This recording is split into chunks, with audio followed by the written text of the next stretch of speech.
Hello everyone, మీకు ఈరోజు దోశతో ఒక కొత్త వెరైటీ చూపించబోతున్నాను.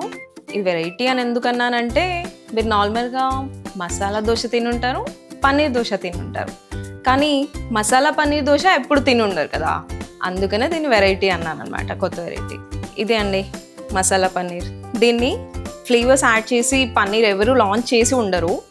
సో దొడ్లా వాళ్ళే దీంట్లో ఫస్ట్ అనమాట. సో ఇంకా లేట్ ఎందుకు, స్టార్ట్ చేద్దాం.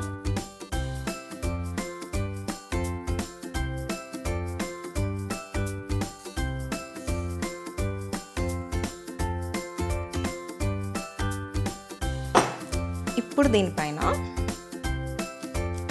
మసాలా పన్నీర్ వేస్తున్నాను.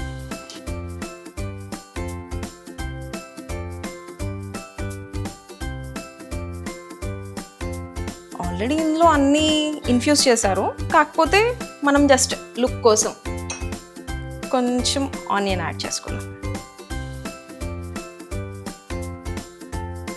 కొంచెం carrot and little coriander leaves. మామూలుగా మనం దోశ అంటే సైడ్కి చట్నీ లేకుండా అస్సలు తినలేము.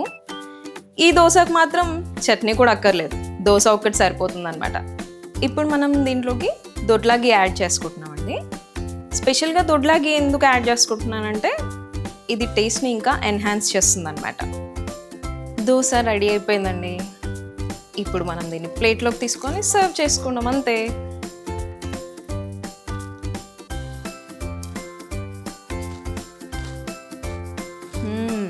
Really super. చట్నీ లేకుండా దోశ అసలు ఎవరు తినను కూడా తినరు.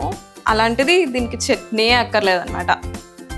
మీ పిల్లలకు పెడితే ఒక్క దోశ తినే వాళ్ళు కూడా 2 దోశలు తినేస్తారు, అంత బాగుంది. సో మీరు కూడా ఈ దోశ ట్రై చేయాలనుకుంటున్నారా?